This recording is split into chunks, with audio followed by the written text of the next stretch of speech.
Greetings, everyone. I am Pete Pardo from Sea of Tranquility. Welcome to another episode of Friday Morning at the Funhouse alongside Mr. Martin Popoff. What's up, Yes. Martin? Morning, sir. Morning, sir. Well, got all my stuff out. Looking forward to this on this up and down, hot, not so hot day. I mean, Toronto's been pretty level headed in this whole heat wave thing. We haven't had it too bad yet, but yeah, a little overcast today, but ready Yeah, to go. overcast here in New York, too, and we had a pretty good week weather-wise. Dry, upper 70s, maybe 80, 81, 82. I think today's going to be the same, but we're supposed to get some rain today, thunder showers and stuff. But yeah, definitely better than the heat wave that was last week. Oof. Yeah, crazy. Yeah. So today we've got what I hope will be a fun topic for everybody. So Martin and I were talking about some of these bands that have what we're calling messy catalogs. And messy can mean a lot of things to a lot of people, right? And there are lots of attributes to the bands that we've picked. We've each picked 5, where the catalog, and we're not saying at all that these are bad catalogs. In fact, I'd argue that much of this stuff is very good, but there's a messiness about it. Martin, I don't know if you want to expand a little bit on what are some of the things that we're going to be talking about as far as being messy goes. Lots of different lineup changes, long gaps between albums, stylistic changes, tons of live albums. What are the important albums? You know, there's all sorts of things you can kind of discuss when you talk about messy catalogs, and probably we do need to reference, at least, especially all the bands that I'm talking about. We're talking long catalogs, not necessarily a lot of albums in some cases, but like years of them releasing albums. So Martin, I don't know if you want to take it from there. Yeah, I mean, a lot of different things. I think they'll come up in our example sort of thing, but just stuff that ticks you off about a catalog. I mean, we've done lots of shows over time where we've looked at even specific things about this. So some of those concepts will come up again, you know, EPs, live albums, blah blah blah, different stuff. So yeah, I mean, I'll just dive into my first one, and yeah, the issues, shall we say, will unfurl as they do here. So my first one is Rainbow, and I've shown this before, but it makes even more sense now because basically this has 2 levels of messiness to it. I mean, we've got a signed thing there by all 4 lead singers. So 4 lead singers on a catalog that is not very long at all. Very different lead singers. But this also illustrates the fact that you've got the debut album is by Ritchie Blackmore's Rainbow. But is it? Because, you know, you got the small text for Ritchie Blackmore 'S and the big text for Rainbow. So, you know, what are they really called? And then way later in the career, you know, the main messiness of this catalog is you've got this album. Which hand here? Stranger in Us All, which I think is a really cool title. I love that album cover as well. But you've got at the end of the catalog, you've got a lone album by again one of the other lead singers and a completely different band. You know, 12 years after the previous album and 28 years, I think, since we've got a new album from them, and that one's called Ritchie Blackmore's Rainbow, but everything in between is just called Rainbow. Yeah. And also you've got a live album, Too Soon, and it's a crappy live album with super long songs and not very many songs, 6 songs across a double LP. And you've got the messiness of one of those is a crappy Deep Purple song, Mistreated, in super long version. You've got a Yardbirds cover, but is it a Yardbirds cover or is it a Rainbow cover? Because it's also on the debut Rainbow album, right? You get a new song as well. The album's just called On Stage. You get that little bit of messiness in there as well. You've got This Thing Shows Up Eventually. Now, this is a posthumous live album, but is it a live album? Because you've also got, well, number one, it's a fragmented live album because it's archival and you get, you know, a bunch of different singers on it over a bunch of different eras. And you've also got two studio rarities, and again with 2 different singers. You've got a Graham one and a Jolene Turner one there as well. So that's final vinyl. So that's kind of a mess. And then you've got the mess of the tribute band version, whatever you want to call it, and even less low batteries or more low batteries version of Rainbow than did Stranger in Us All in this just live situation, Rainbow. And they put out like 3 live albums sort of situation. So yeah, very messy catalog, big differences in those lead singers. You've got the, the very pronounced eras. But again, I think the very worst thing that always bothered me about this catalog is just having that asterisk extra studio album way up at the end, that doesn't really fit in very many ways. Not a lot of people like it. It's kind of written heavy, but not recorded heavy. It's just kind of a weird record up at that point. So yeah, my first example of a messy catalog. And I think too, when you talk about these messy catalogs, when you look at the fan base, you get a lot of different opinions on what's the best, what's the worst across the catalog, because it's all so different, right? And also kind of messy. And you know what I just realized, Martin, after all these years, when you were showing the debut album, how horrible is that rainbow logo on that? Yeah, exactly. Yeah. I never really thought about it. I'm like, it's kind of like a strange, let's put some effort into this and come up with something custom like Hypnosis would do, but it's really dumb. With the dashes between them all, yeah. right? I was Too, as well. Like, what's that got to do with anything? And what does that type, style, and colors have anything to do with the word rainbow too, right? Yeah, I never really paid attention to it before until you held it up, because you held it up there for a little bit, and I was like looking at it, I'm like, oh, that's ugly. Holy cow. And now I notice as well, even the Stranger in Us All, you've got Richie, and then they do a big, flourish of a B on Blackmore, and then Rainbow, and everything else is the same. So yeah. Yeah, and the rainbow is pretty small, so it's like it's almost like you turned it around from the first album, where the first album you got Richie Blackmore's name pretty small, the rainbow big, kind of, yeah, bizarre.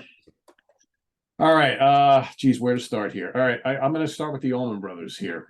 So again, another long catalog, lots of albums, lots of different lineups. So if you start at the beginning, here you have these 2 amazing records with the original band that are just, again, just way before people were calling anything Southern rock. These are just amazing blues rock albums for the time, 1969, 1970.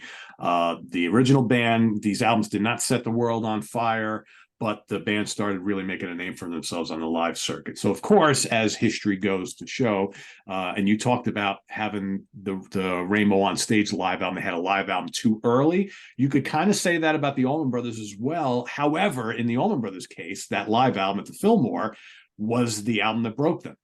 And then once they became, because of that live album, because of all the touring, all of a sudden they're a hot band. Then Duane Allman dies, right? So they're recording Need a Peach. In the middle of recording, he dies in a motorcycle accident. So what do? They take what they recorded during the sessions and they throw in extra stuff that didn't make the Fillmore album.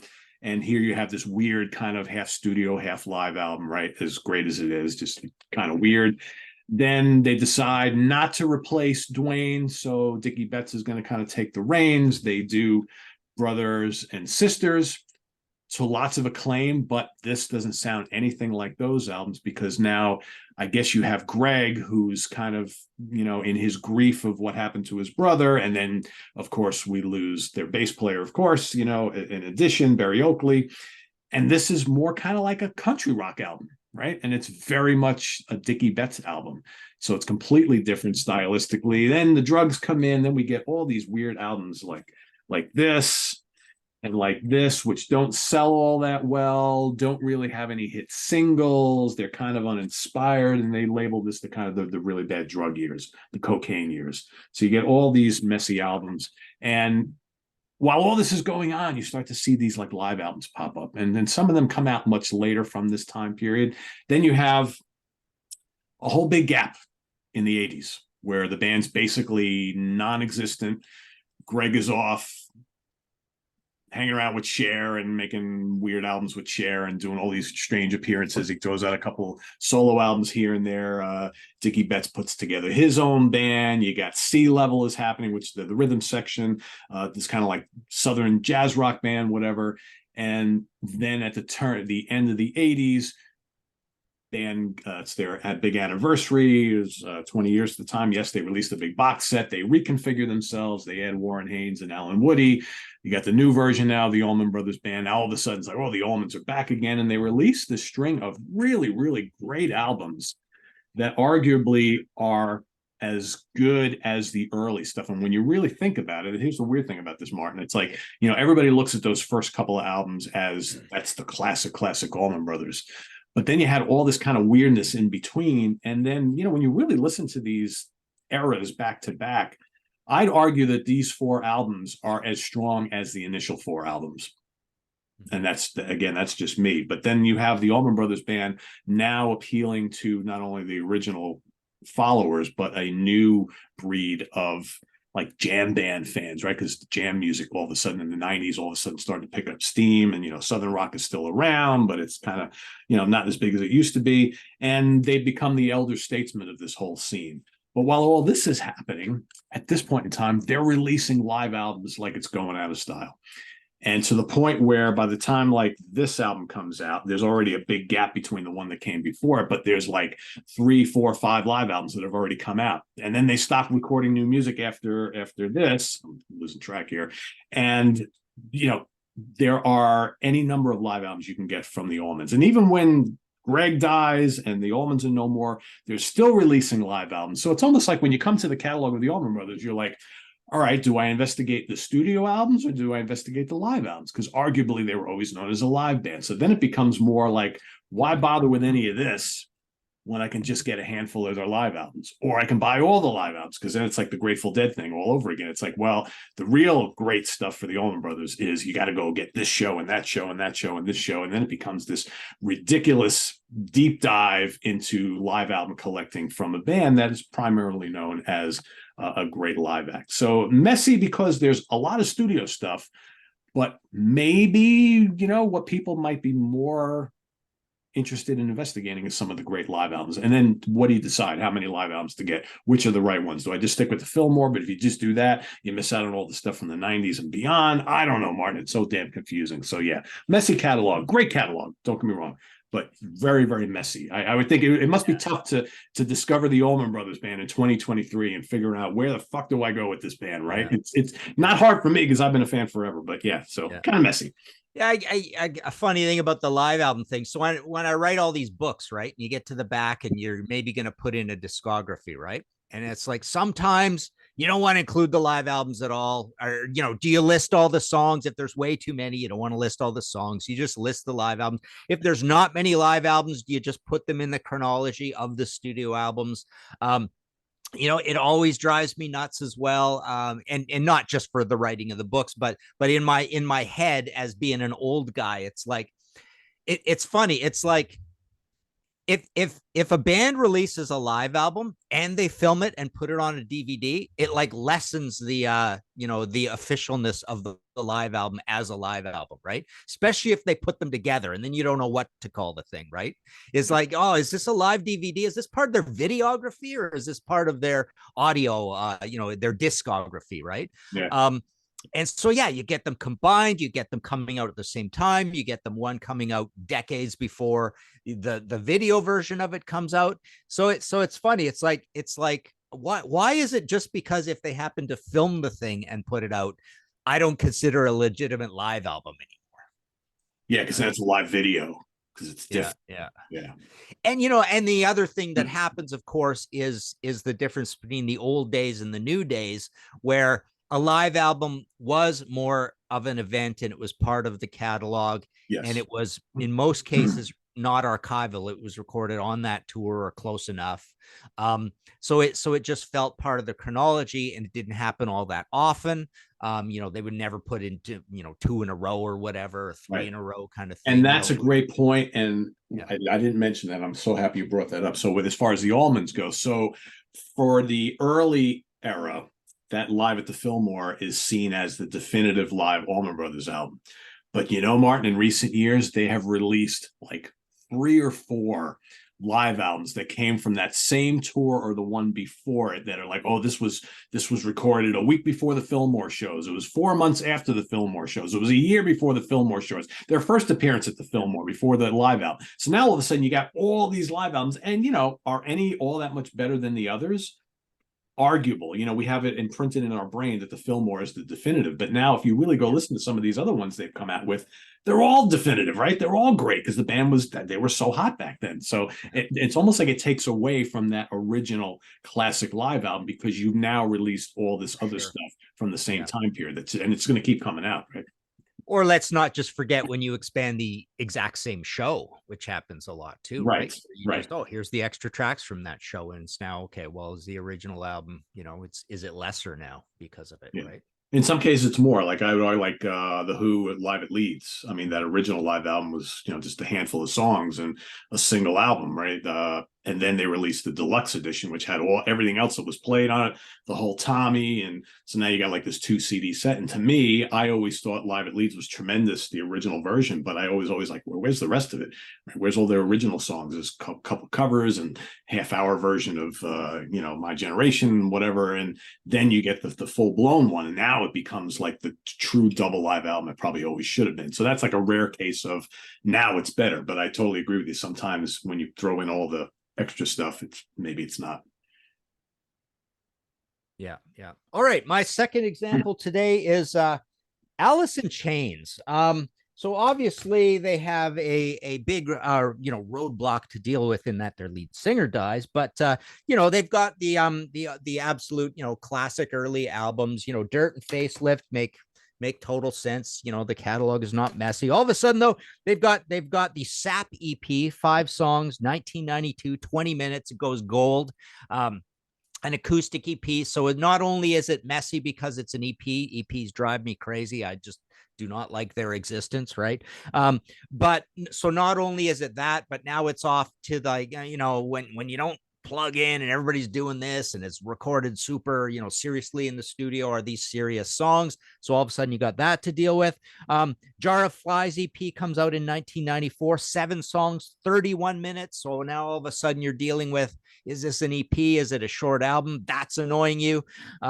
And even this one is not even just, it's not even really acoustic. It's just kind of casually half written, half performed sort of songs. They're mellow songs, so at least there's that theme going to it, but it's just in this watery space between, how real is it? Is it an album? Is it an EP? Is it acoustic? That thing goes 4 times platinum. This always bothered me too with these catalogs, and they make them messy. The MTV Unplugged album, right? Yeah. So it's like, is this more part of the MTV series?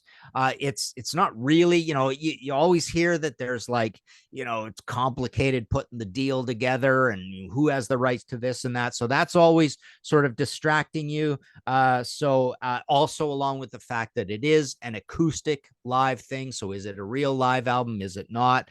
Some of them like the Nirvana are so definitive that they're like a big deal. That they're considered a major part of the catalog, but it just never really feels part of the catalog at all when they do this. Technically, while they're still a band, I like the name of this album, Alice in Chains Live.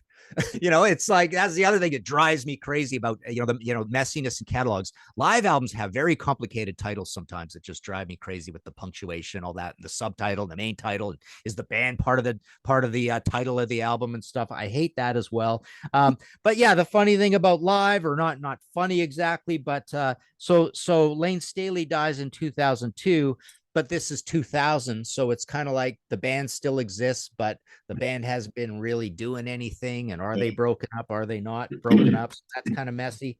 Later on, they've got 3 albums with William Duvall, so that's messy in itself. Is that they take this long gap, but then they come back. And there is some nice symmetry, though, that they have these 3 studio albums with Lane, and they've got 3 studio albums with William, but I'm sure they'll probably eventually have 4 and 5 and hopefully 6. They're good stuff.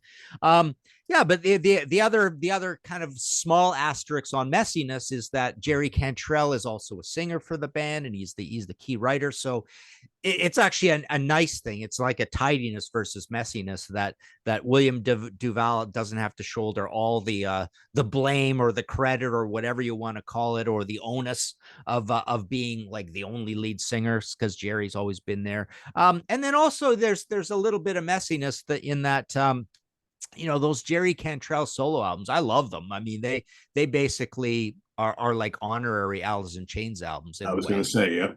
Yeah, so that's kind of messy as well. And the EP, I just wanted to mention, this is a habit of these grunge people, because you've got this one here. I mean, this is a framed up EP, although there's a framed up album as well. But Soundgarden, Screaming Life, and Fop, and so they've got the EP thing going. And Screaming Life is super legitimate because it's a good, long, excellent early thing of theirs. And my favorite, I love all the big grunge bands, all the big four, but kind of my personal favorite is Green River. And they had an EP on Homestead Records in '84, so kind of like weirdly removed from the whole grunge thing. It's almost too early. And then they had a really cool EP, a proper grunge EP, Dry as a Bone, and they're gathered on here. So yeah, they have the first EP, they've got Dry as a Bone, and then they put out one bona fide proper full length masterpiece of a killer grunge album called Rehab Doll. And Dry as a Bone and Rehab Doll are gathered together on this thing. That's actually the cover of the Dry as a Bone EP. So yeah, they've got that EP thing going on that's annoying and messy. And the fact of the matter is, I love Mudhoney, but my favorite thing Mudhoney ever did was the first awesome, I think it's 6 tracks in total, Super Fuzz Big Muff EP. Love this thing to death, but even by the time they put out their first album, they were getting a little more kind of like 60s garagey archival, and this is more like flat out heavy and chaotic and just really, really cool. I saw them live at this time in Vancouver in '88. It was unbelievable. Like, they were just so high octane and super cool as a band. You could tell there was like some real magic behind this grunge movement when you saw a band like that. And that's So yeah, early. that's 88 is early. So, like, yeah, what do you think of a band like that in 88 before like anybody even starts to say, oh, there's this new movement happening? That's kind of strange, right? It's this new kind of metal, oh right? yeah, total magic. I mean, they were like a heavy metal version of the Stooges, like total chaos, but you could tell they could play as well. That it was just like packaged really well, these songs, but they were weird and they didn't have any rules. But yeah, it was really heavy and exciting and cool. I mean, basically looked like that. That's what the guys looked like live. This is the classic sort of Charles Peterson black and white photography that you get with this grunge stuff. But yeah, so that always bothered me about the whole grunge thing. I think they're the worst when it comes to the EP thing. And of course, Kim Mitchell always comes up, right, with this one as well. The absolute masterpiece that first EP was, but it causes messiness of the catalog. So there you go, Alice in Chains. Yeah, the other messy thing about Alice in Chains is like I think like also there's this divide of like, well, you can't kind of have the band without Lane around, right? So you have Yeah. like part of the fan base who's like who won't accept anything that came after, yet what came after is really, really good. And I agree with I think the Jerry solo albums they're almost de facto Alice in Chains albums, right? They're not that much different stylistic wise. So yeah, that makes it kind of messy too. All right. In 1977, Bat Out of Hell sells gazillions and gazillions of copies, right? Meatloaf becomes one of the biggest stars on the planet. This becomes an instant classic album. But then 4 years go by, nothing, right? It has vocal problems and whatnot. Him and Jim put together the follow-up, which is this one right here. Nobody cares, right? Kind of looks the same, right? Looks similar, but it's it's not quite the same. The songs aren't quite the same. Dead Ringer, the title track, does pretty good as a single, and then all of a sudden you get all these like follow-up records which, you get a live album, which don't really do much of anything. And you have to wonder, well, what was it about Bat Out of Hell that was so damn special? And now all of a sudden, nobody's interested in this guy anymore. Well, why don't we, in the beginning of the 90s, why don't we revisit Bat Out of Hell again and see if we can recapture the magic? Well, people tune in, people buy. All of a sudden, Meatloaf is a big deal again, right? So they figure, all right, we did that. We got the momentum going. We'll go release some other stuff, Welcome to the Neighborhood and a couple others. And once again, we're back to the nobody cares thing. Well, you know what? Why don't we, in the 2000s, why don't we revisit Bat Out of Hell again for part 3? Woo! Guess what? Instant success. So basically, what we're getting out of all this is if you do a Meatloaf album that has Bat Out of Hell in the title, people care. When you put out a Meatloaf album that does not have Bat Out of Hell in the title, nobody cares, which is pretty sad. So if you're someone who's new to Meatloaf, do you say, well, do I just buy the Bat Out of Hell albums and forget about everything else? I'd argue that there's pretty good material in some of these other albums. But for whatever reason, and again, I'll go and say it, it seems like the best material is on these 3 albums, strangely enough. Why is that? I don't know. I mean, I get, he's working with Jim Steinman. He works with Steinman sporadically throughout the rest of these albums. But there's something, I guess it's kind of like when you think about it, the Elton and Bernie thing, right? When those 2 guys are together, they make magic. We saw when Elton stopped, writing with Bernie Taupin, that songs weren't quite the same. There's something missing. I have a feeling that has a lot to do with this catalog, but I just think that there's an allure to a however many million selling album here that people associate this with a winning formula. And so, so it makes it really messy because you have all these other albums, but yet these are the only ones that really sold well, and these are the only ones everyone ever talked about. So, and now he's gone, of course. But yeah, messy stuff. But I'd argue, some of these other albums are pretty decent on their own. And I would say this one here, the follow-up, is really all that much different. But maybe, and I think, Martin, you and I talked about this a while ago on a separate episode, 4 years after a mega selling album is probably too long, especially since we're going into another decade. So that kind of adds to it all. So. Yeah, there you go. Meatloaf. Messy stuff. Yeah, a couple other messy things Meatloaf did. We got the Stony and Meatloaf album, right? That whole, archival sort of thing. And then Meatloaf messes up Ted Nugent's catalog by singing a third of the Free For All album, right? So, right. Singing it pretty well, I might add. Yeah. All right, my next example is The Who. So The Who, you've got My Generation versus The Who sings My Generation to start things off. A UK album and a US album. You got different tracks, different covers. You've got a Quick One versus Happy Jack, same thing, different tracks, different covers. You get The Who Sell Out, which is this weird sort of, hard, disorienting kind of concept album with the little ad snippets and stuff like that. A couple other things about the messiness. You've got the whole Pete Townsend Scoop series, which basically sound like because there's a lot of Who type songs or things he did as demos that turned into the Who. So you've got these are kind of like quasi Who albums. You've got a mix of concept albums and not concept albums. You've got a mix of double albums and single albums. We talked about how they're complicated, super complicated live album history. Because they go so long without making albums. They turn into one of these bands that people complain about, that they play live too much and they don't give us enough new music. Things very spread apart. So yeah, you get archival live albums from that tour, live albums that suddenly they're expanding, live albums where you got the special edition box sets of live albums. You've got things like Endless Wire, which is just about a dozen ways right inside of itself. It's confusing and messy. It's hard to figure out what's going on this record. You've got a vocal that doesn't sound like Pete. You've got the Wire and Glass mini opera embedded in the middle of it. This version happens to have a bonus DVD. I think there's other versions. The Wire and Glass mini opera is issued as a separate EP as well.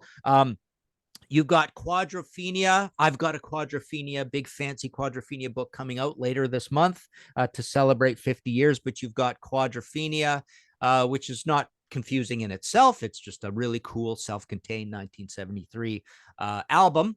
Concept album, but then you've got a later Quadrophenia where 10 out of 17 tracks are from that album, but they mess with the mixes a little. But is it really a Who album? Because there's an entire side of just like old mod classics kind of to go along with it. So that thing always confused everybody. Yeah, here's a quick one. Here's a CD version of My Generation. And then you've got confusing compilations, which no one can quite figure out. Is this a soundtrack album? Is it a compilation? You've got Odds and Sods, which now we're getting into the odds and sods. I mean, I suppose the Who's probably responsible for that being a term we use all the time for. Yes, indeed. Yep. For these odds and sods things. And then you've got Tommy, which this is you get the regular Tommy album from the Who, and then there's the live thing, and so you get this the soundtrack album, and you get the live performance album version of Tommy. So that confuses everybody. Get confusing album titles from these guys. Their last album is called all caps WHO, right? Which is pretty weird. So yeah, it's definitely a messy catalog, and as we know, just in an abstract way, the catalog starts spreading out. Keith Moon dies. You get two in quick succession with Kenny, and they're very different sort of albums, kind of a little poppier. And then way later you get Endless Wire, and then way later you get WHO. So there you go, the Who. And it's amazing too when you look at the 70s, most of the Who's contemporaries were releasing an album a year, sometimes 2 albums a year, and it took them quite a long time to pump out albums in the 70s when you really look at it compared to everybody else. I mean, I know that a lot went into Who's Next and Quadrophenia, but yeah, compared to everybody else, they were pretty slow to get output out, but I guess that's what happens when you're relying on one guy to basically, write all of your records, right? And they're touring constantly. It's funny, neither one of us picked them for today, but the Beatles catalog is pretty messy too when you look at it. Then because you started talking about the different releases in the UK and the US with the Who, the Beatles too. You had different releases, different songs on each release, and soundtrack albums too. Albums. So the Beatles catalog is actually probably might even be messier than a lot of the ones that we're talking about here today, especially in prior to like say 1967 or 68. So that couple of years span from like 64 to 67 or so is pretty damn messy. If you're someone trying to investigate it for the first time, it's like, well, which version of these albums do I buy? Right? It's like it's crazy. And then if you happen to write books on bands, you're always typing away, and then you pause and go, do I call this the Beatles? Do I call this the White Album all lowercase? Do I call this the White Album uppercase? What do I call this thing, right? Do I call it the self-titled? And what is the name of this thing? Drives you crazy. Same with the Black Album, right? A lot of these albums that have to have a nickname basically to give them a title, right? Yeah. And they have a posthumous studio album, right? Yes. Yeah, after they're already done. So. Yeah. All right, how about Boston? So, once again, we've got, 1976, their debut album comes out, does bang up business. All of a sudden, they become superstars overnight. The record label wants to strike while the iron is hot. Why shouldn't they, right? They basically rush Tom and company to crank out a follow-up, which they take about 2 years to do. Tom wanted to take longer, so they put out this album, which does really, really well. It's amazing how, you look at the sales of this album, which any band would die for, but yet it paled in comparison to this. So it was looked at as kind of like a disappointment after the great debut. But on its own, it stands up really, really well. But Tom was never happy about this because he felt that the label was rushing them, and he's like, it wasn't fully baked and fully realized, but whatever.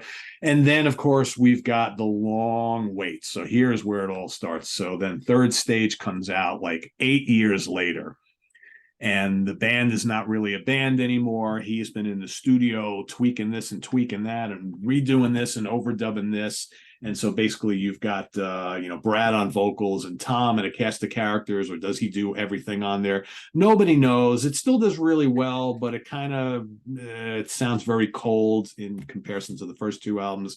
And then we go another 8 years, right, for the next one, which is Walk On. And here it's basically nobody. It's a whole new band, or again, Tom and a bunch of other people. Again, sounds like Boston, but it's kind of cold and compressed and just sterile sounding, but still some good songs, whatever. But again, you're seeing this whole like process that he goes through. It's like this meticulousness that basically just crushes any momentum that they ever have. They don't, they do some touring, but not a lot. And then we go, what year? So then we go another 8 years. Amazing how it's this 8 year cycle to make an album. Then you got this corporate America, when now you got a female singer, another different singer. Doesn't really sound much like Boston at all. And, now it's like, all right, what are we doing here? And did we do another 8 years? I'm trying to remember, when did this one come out? So 2013. So actually 11 years. So now he's even stretching it out further. And now you've got Love, Live, and Hope, which again, kind of bizarre sounding, regurgitating some ideas from the previous couple of albums. You've got a couple Brad Delp vocals on here after he passed away, right? So he had some recordings of him and whatever, which is kind of weird. It's kind of creepy sounding. There's a couple of good tracks, but for the most part, this is pretty much a disaster. And at this point in time, it's like, well, if this guy is going to take all these years to create albums and they come out kind of like these, what's the point anymore? But there are some good tracks on these, and most of them have that Boston sound, because the Boston sound really is him and Brad's vocals. He usually brings in guys who kind of sound a little bit like Brad. If you go see him on tour, a little bit last time they toured, I saw them and he had like 3 people trying to recreate the vocals of Brad Delp, which is kind of crazy. But yeah, just really, really messy. And I know a lot of people are just kind of like, well, really, do we really need to go any further than these? I'd argue that you probably, if you take all the best of these albums, you actually have a really good album, but on their own, they're all kind of weird. And there's good stuff. Like this is probably the best of the rest of them, but there's some good stuff on all these. But overall, just a weird catalog that started off with such promise, and just kind of like, it's just amazing all these years. We'll be 50 years in a couple of years, and really this is all we've gotten, so it's a crazy catalog, but an interesting one to look at. Yeah, and you get the label changes too, and you start hearing the stories about that. MCA and Epic. Yeah, exactly. Yeah. And so that's that causes messiness too, or bad will. There's business stuff going on at the same time, right? And band feuding between the camps. And yeah. Okay. My next choice is Metallica. So Metallica, you get a crazy, annoying name to the $5.98 E.P. dash Garage Days revisited. I don't know why you had to have an extra re in there, but they did. And then they even, I think, called it the 998 EP or whatever. So that thing, you get a covers thing, but it's actually really well recorded. So that raises its legitimacy. And then, of course, that thing gets reissued later as an album, comes Garage Inc. So that's one bit of messiness. And Justice for All, you've got an album that is, in my head, it's always been a double LP. But it was a CD. It was a single CD. So that's weird. So is it a double album? Is it not a double album sort of thing?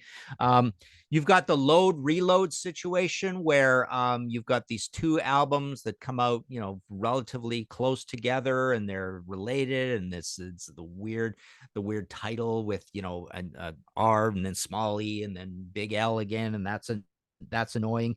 But it delegitimizes both albums by they don't have they have to share their identity with each other, which is annoying. You go a super long time between albums, and then when they do put out an album, they're putting out like really sort of long albums. We've got Death Magnetic, there's the Garage Inc., right? And Garage Inc. is actually it's 2 discs. All sorts of stuff on here. Yeah, they start bringing, the B-sides that they've, the covers they've used as B-sides into it as well. I mean, it's really entertaining if you're a metalhead. It's really cool that they did this. And of course, they do amazing covers, and they pick cool covers. But yeah, the long album situation. So you've got Hardwired, which is 2 CDs, but it's 77 minutes. You've got 72 Seasons, which is 1 CD, 77 minutes.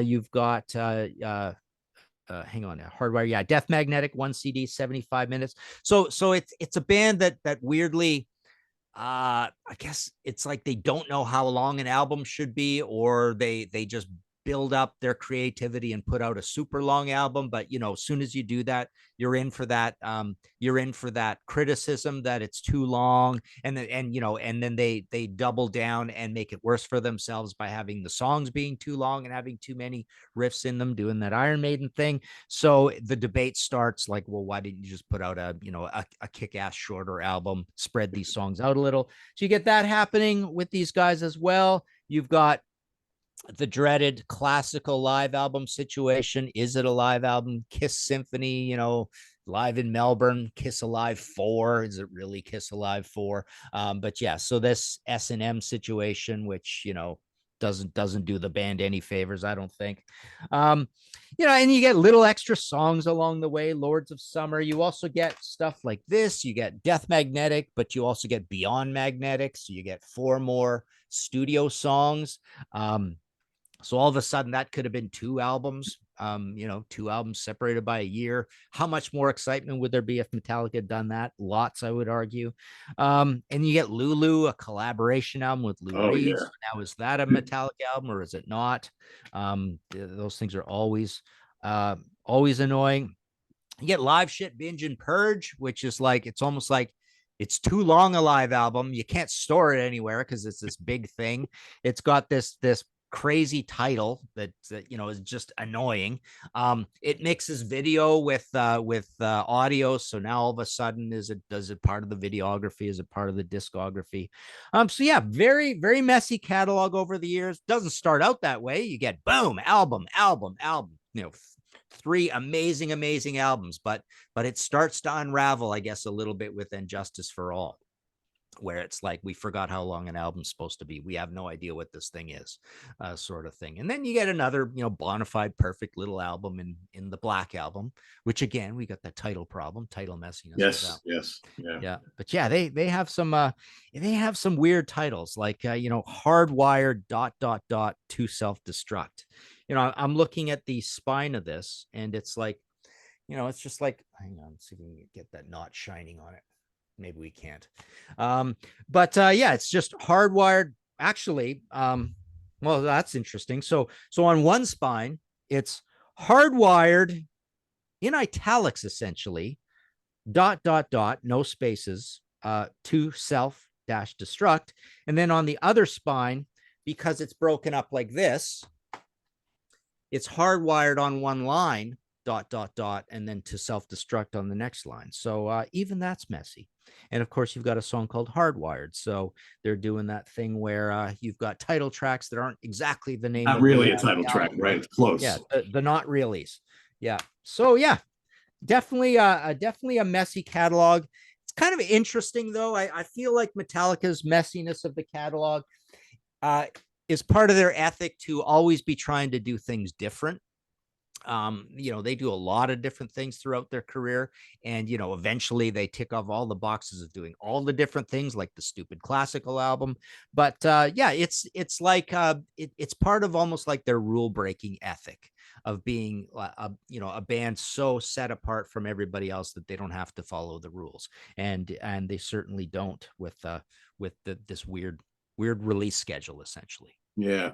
And it's interesting because I think, like, depending on when you came on board with Metallica will determine your feeling of messiness or not, right? So if you're someone who's, a little bit younger than us, Martin, who came on board with the Load or Reload era, right? To them, that's perfectly normal to hear those albums. But for the fans who were with them from the beginning, Load and Reload are like stylistically way different, and almost like they lost their heavy metal cred with those 2 albums. So, but there's many people who find those albums perfectly fine Metallica albums because those are the ones that they jumped on board with, right? But for some of us, Like I have a hard time listening to those because to me it doesn't sound like Metallica. It's like Metallica doing like blues rock. I love blues rock. I don't want to hear Metallica doing that stuff, right?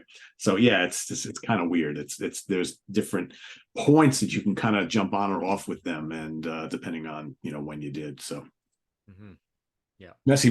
All right, so this is a unique one. And actually, Martin suggested this band, but I stole it from when we were picking out bands. King Crimson. And again, love the catalog. Again, we don't want to say we don't like these catalogs because we do, but it is messy for, especially if you're someone who's coming into King Crimson fresh today. Where do you start? What do you do? How do you interpret? Can be a lifetime commitment, right? So, of course, we start off with this one in 1969, one of the great prog debuts of all time, one of the most important albums of the late 60s, with a set band of basically unknowns at the time, right? But they made quite an impact. And then they follow it up with In the Wake of Poseidon, which is basically the same lineup for the most part, but by the time this comes out, the lineup's already broken up. You've got Greg Lake, who's sang on this one and sings on this one, basically has already left the band to join Emerson, Lake and Palmer. So here you have a band in complete flux. And this album kind of sounds very similar to the first, right? So stylistically, it's no different, but for some, that's not necessarily a bad thing. Then they released Lizard not too long afterwards. Now it's a completely different lineup, completely different sound. Really, the only thing similar is that they're using a Mellotron and Robert Fripp still in the band, right? So different singers. John Anderson from Yes shows up on this. It's kind of like all over the place, really cool, but really different. Then they do the same thing again. They completely change the lineup. Fripp brings in all these other folks. You got Boz Burrell singing and playing bass. Of course, he would later join Bad Company. The guy never played bass or sang before he did this, right? So all of a sudden you got this weird vocalist. And this is kind of weird and kind of jazzy and just very, very different, not as bombastic. There's nothing like heavy or really rocking on here, but still very, very cool. So there's that. This lineup doesn't stay together all that long. Then he basically breaks up the band again, reconfigures again. They do Lark's Tongues and Aspic. They get Bill Bruford from Yes. You get John Wetton from Family and all sorts of other things. And, got David Cross, Jamie Muir. This all of a sudden, for some people, now becomes the classic era of King Crimson. A little more metallic, a little more aggressive. They do the same thing on Starless and Bible Black. And here comes another messy part. So now for some of these studio albums, you're actually using live recordings and splicing them together with studio stuff. So you're like, is this a live album? Is this a studio album? Is it part of both? Because unlike some other, we're going to do an episode on this in the not too distant future, where these live albums, you release these albums that are half live, half studio, and it's definitive. Here's the studio side, here's the live side. Here you don't know. It's like, well, that part of that track was recorded in Providence, Rhode Island, and this. So it's like, what is this? And then they put out Red, so now it's down to a trio. They basically, David Cross is gone. By the time this comes out, the band are pretty much done. So Fripp breaks up the band. There's no King Crimson. He does some solo stuff. He plays with David Bowie and Peter Gabriel and Van de Graaff Generator and blah, blah, blah, blah, blah. And then the 80s come around. He decides to put King Crimson back together. Now you've got this album. Bruford's still here, Tony Levin, and Mr. Adrian Belew on guitar. So now he's got a completely different singer. Now, but it sounds completely different. It's still kind of complicated and edgy, but it's made for the 80s. There's kind of like this new wave underpinning there. Very, very cool, but very, very different. They released a couple albums in the 80s. They break up again. Then they retool in the 90s, and you've got a brand new lineup. You bring in got some stick stuff going on. Trey Gunn comes in, Pat Mastelotto, Belew is still around. He's not around. You get these kind of cool, but very, very different albums that take the 80s stuff to a different level. It's kind of noisy and kind of avant-garde. Right. Then you get all these different projects coming out. The Crimson Project, you got Belew, Levin, Mastelotto, Reuter, a couple other people, but Fripp's not involved. So now you've got all of a sudden all these other offshoot bands. Here's another one: Jocko Jacek, Robert Fripp, Mel Collins, Tony. But they're not King Crimson albums, but they are, because it involves many different members from the last like 10, 15 years leading up to that. And there's tons of these things. You've got all these live albums coming out now. Like in more recent years, you've got tons of archival live albums. So it goes back to the whole, well, is USA and Earthbound the official live albums from the 70s? Are those now the de facto official live albums, or are all the I shouldn't say hundreds, but quite a few live albums that have come out in more recent years from the 70s and the 80s and the 90s, do some of those become the de facto definitive live albums? And I'd argue many of them are better than the ones they released as official live albums in the 70s. So yeah, it's a mess of a catalog. It's a great catalog for someone, asking where to kind of begin here. Good luck. I mean, I think anybody you talk to who's a Crimson fan will arguably tell you a different jumping in point. But yeah, it's a mess, but it's a good mess. Yeah, a couple of things to add. So you've got the Vroom EP, and you've got Vroom Vroom, and you've got the overlap of the Vroom songs. You've got all these album covers in the early days that don't relate at all to their titles. No, Just bizarre, the way that lines up. And a lot of time you have no text on the covers. You've got a lot, something else that feels messy to me always with these catalogs, inside the catalogs. Yeah, there you go. Like, what does that have to do with a lizard? I don't know. Yeah. And having a lot of instrumentals and long instrumental passages and stuff, and also even just having a lot of short songs and then super long songs. And then finally you've got the Lark's Tongue and Aspic Part 1, Part 2, Part 3 happening all over the place. True, they revisit themes and song titles and stuff. Yeah, that's true. Yeah, that definitely causes messiness as well. So yeah, that's definitely a very ragged catalog, that's for sure. All right, my last one for the day is Pete's favorite band, Guns N' Roses. Yes, there indeed. You go. There we are. So yeah, these guys put out on a sort of faux live studio 4-track EP to start things out with a crazy title that you can't basically pronounce with swear word signs in it, sort of thing. Live blah blah, like a suicide kind of thing. Then they put out one Bonafide album, but even that's messy because you've got this controversial cartoon cover that they have to change the cover on, but it's a standalone Bonafide album. Then all of a sudden the EP comes back as the awkwardly titled GNR Lies, which again, you've got the tracks from the EP. It's acoustic, it's live. Is it acoustic? Is it in the studio? Is it an album? Is it an EP? Because it's kind of a long EP at this point. So that thing's annoying.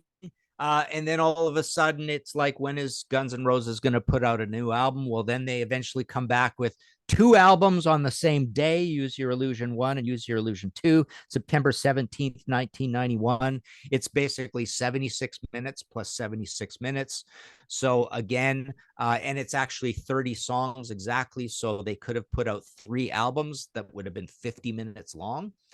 Which is kind of cool. I mean, I think we would even like that material more. I think that material is really cool anyways, but we would have liked it more had they had their act together enough to have put out an album in 89 and 90 and 91 or 92. And imagine if those guys would have had 3 albums spread across 4 years there. I mean, they almost likely would have had another Diamond album in there or 2. Probably. I think they would have been an even more massive band than they actually are. Had they have done that instead of, because like Load and Reload, you get this compromising quality. You never remember what songs are on each of them. They're recorded the same. There's really no personality difference between the two. You get a covers album with the very annoying title, messy title, The Spaghetti Incident ? Which is very annoying. You get a live album that just kind of comes and goes. Nobody really talks about it very much. I mean, it sold well, of course, but it's got, look at that title, Live Era 87 to 93. Like, that's actually your studio era. There is really no era to it, right? It's like our live era. I mean, I don't know. It's just annoying, right? It's a double CD album. Then you get Chinese Democracy, which is sort of a Guns N' Roses album in name only. It's led by Axl and his sort of hangers-ons part of the band. And you know, the other big messiness is you never get another studio album. You do get what is it called? Absurd and hard school and absurd. So you get a couple of new tracks and they're really cool. You get Shadow of Your Love, which is a B-side that shows up, but really nothing else ever happens. You know, and then the accusation is basically with this band is that they're just living off their laurels of that one big classic album sort of thing, right?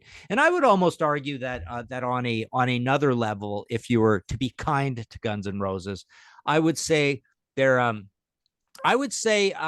they're living off their laurels of Use Your Illusion 1 and Use Your Illusion 2, because we'd be 3 times as mad at them and call them even more ridiculous had they not put out all that material. So, yeah, you know, essentially this is a band with 4 studio albums, and then enough other stuff to almost make up one studio album, right? If you take everything from GNR Lies, because there's original material there, and if you take these extra songs and if you steal a couple of covers from Spaghetti Incident, and if you allow something from Chinese Democracy, you know, you've got a band that hasn't completely given up on writing. They have been writing, but yeah, super messy catalog. And it's almost like the only part of the catalog that isn't messy is Appetite for Destruction. Yeah. You know, in some ways, it's a little similar to the Boston scenario, right? It's like basically, you know, Boston could just, if Tom decides to put together a, you know, a band and tour every year or every couple of years, I mean, all you really need to do is play that first album and maybe a couple tracks from the second album. Yeah, you're good, right? You could do that forever, and people will continue to go see them play. I mean, Guns N' Roses can do that as well. So yeah, it's funny. I had to write a top 20 for Goldmine that's going to be coming out, which is the top 20 classic rock diamond albums or diamond classic rock albums or whatever. And you know, Boston's in there, and you look at the track list, and it's got, I think, 8 songs on it, and all the first 6 songs are massive hits. Yeah. Yeah, I know, right? You don't see that too often. Yeah, every one of them. Yeah, very cool. All right, so my final choice for today is Chicago. Well, it gets messy from the beginning, right? Because they released their very first album. It's a double album, and it's under the band name title, the Chicago Transit Authority. Okay. So just think about that. Debut band, debut album, a double album. They decide for their second album, let's get rid of the Transit Authority. We're just going to go by the name Chicago, and we're going to just title it Chicago, otherwise known as Chicago 2, right? And guess what? You would bet, Pete, I've never thought about this, but you would bet that there's not a lot of good vibes probably related with the actual Chicago Transit Authority, right? Like everybody complains about their subway system, right? Sort of thing, right? Yeah, yeah. So I don't even know if it's called that in Chicago, but it's like, it sounds like they picked a name that just would put people in a bad mood. Yeah, and there was a reason why they had to drop that. And again, I don't know all the logistics of it and the whole history, but yeah, it's a long name, right? Chicago Transit Authority, CTA, whatever. Chicago is just a little bit easier. But so the second album comes out. Take a guess. It's a double album as well. So again, who starts with their career with 2 double albums? Great album though, but just called Chicago, right? Mm-hmm. In fact, even on this, just Chicago, right? But then their third album, also a double album. This is called Chicago 3. But on the cover, it just says Chicago, right? There's no number on there, no nothing. But on the side, Chicago 3. And yes, it's a double album, all these long suites. And, you know, so it's like, all right, so does that make this Chicago 2 then by default? Maybe. They release a live album as their 4th album, live at Carnegie Hall, but it's not called Chicago 4. And it's a quadruple album, right? see a trend here. So then for their next studio album, which you think would be called Chicago 4, is actually called Chicago 5.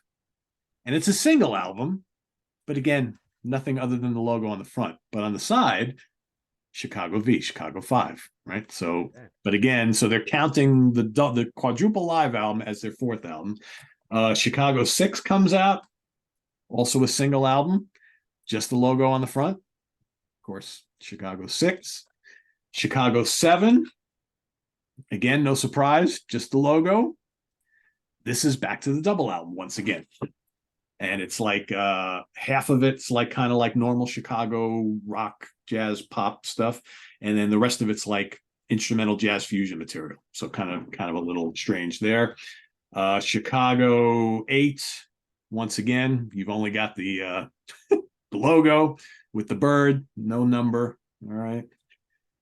Chicago, what was that? 8. So Chicago 9 is another live album. That's the Chicago Live in Japan.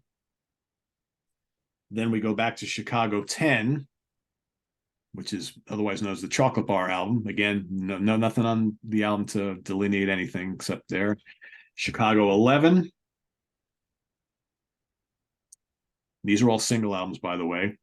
Mm-hmm. Then we lose Terry Kath. All right. We lose Terry Kath. He, the gun accident, whatever. They replace him. And now we get Hot Streets. So now, why all of a sudden now are we breaking the whole, just calling them by numbers, right? Yeah. And that would continue then for a little while until they decide, all right, we're going to start naming. So now, fast forward a bunch of years. Now we're up to Chicago 16. So now we're back to numbers again. And again, and now we've got David Foster involved. So now all of a sudden, these are the big hit albums in Chicago 17. Oh, but hold on. There is a 17 on here. Look at that. Yeah. So there's that. And then they got, more. Then they start naming, the albums basically by the number, whatever. You get this weird album, Stone of Sisyphus, which originally was recorded. The record label didn't like it because it was too rock oriented. This is in the middle of all their pop years. And didn't get released. Then it got an official release later on. So where does this sit in the catalog? Who knows? But they're still pumping out albums like, Chicago 30, XXX. At least now they're putting the Roman numerals on the front. It's just messy. Where do you start? And I would argue that most of the albums after Terry Kath's passed away really are very different albums, and they're more of a pop band. They have been for ages and ages and ages. But just by title alone and everything, and the double albums and single albums, it's just messy as all hell. But there's some really great stuff there. But yeah, it's what other band would ever do that? Would ever out of the gate do a double album, a double album, a double album, a quadruple live album, single album, double album, double live album. I mean, it's just crazy. No other band would do that, but they got away with it, and they sold all those albums, did very, very well. And wasn't 17 there not Roman numerals as well? And probably, I would imagine some of them probably are not. And then I would imagine it's called 17. Yeah, there's no Roman numerals there. Yeah. I would bet if you started going through a lot of their records, you'd find inconsistency between the spine, the front, the record label, whether it was Roman numerals or not. I bet you'll find things spelt out at times, right? TWO, stuff like that, right? Yeah. And when you do that with that stuff, you cede the territory or the possibility of like naming an album after the big hit single on the album, which gives you song recognition, right? Yeah. Good to do that. So. And so how many albums in the 70s, especially, where the album cover, not necessarily related to what's going on within the album or the lyrics or anything like that, but you associate the album cover is a part of the whole package, right? You remember that, like Demons and Wizards by Uriah Heep, right? It's like everybody knows that album cover. It's Roger Dean, and got the wizard and all it. It's kind of connected. I mean, what's to connect you with any of this stuff, right? I mean, these are all like kind of like the logo's great, but like, what does this all have to do with anything, right? It's just, it's not, there's not this connection that you're making, and nobody buys these albums for the album covers at all. I mean, they're just nondescript. They're just there.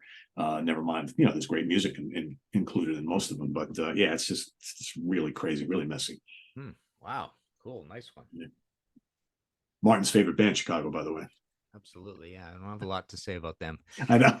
But I mean, I'm just sitting there thinking, wow, so they have 11 albums before Terry Kath's gone. It's like, I need another lifetime to spend. I need to basically take 2 weeks off and go to a Chicago camp and just sit in that camp and learn about Chicago. Because half of them are all double albums, right? You have a lot of learning to do, right? I feel like that about so many bands, right? That's why I keep using that term retirement band, right? It's like one day I'm gonna get and like you literally want to go away to a camp. It's like, oh, it's the Chicago lecture from 10 till 12, and then listening session for Chicago 7 from 1:30 after lunch, from 1:30 to 2, and then we discuss that album, and then Chicago Tribute Band is back on at 5. And yeah.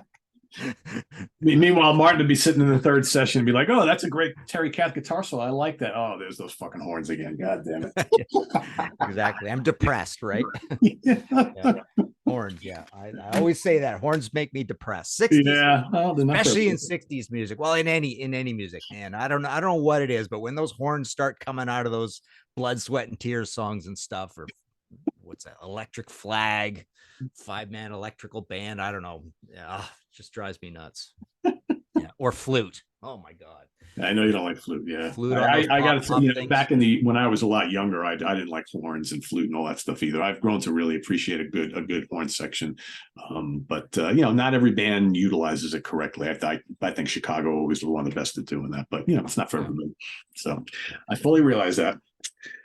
All right, Martin. So when you do the next SOT Fest, just make it a Chicago getaway weekend, right? There you go. I'll get a seminars, Chicago band. Yep. Yeah, record show. You can only bring Chicago stuff. And the whole Chicago weekend. Guest speakers. Yeah, funny. That would be fun. All right, what's new on your end, Martin? You want to talk a little bit more about that book that's coming out? That sounds pretty exciting. That Quadrophenia book. Yeah, so that thing, I should have copies. I don't know, within 2 weeks, 3 weeks. I'm not sure exactly, but it's going to be a slip cover and super nice, like the Pink Floyd Dark Side of the Moon one. We've got Kiss at 50 coming eventually, but yeah, just doing the audio podcast still. History in 5 songs with Martin Popoff. The last one was this band's Smoke on the Water. So it's about all the songs that you would associate with that. We got the Contrarians show, of course, and we've been doing the album cover ones every Wednesday, and you're welcome to show up for one of those if you want. We'll talk about that.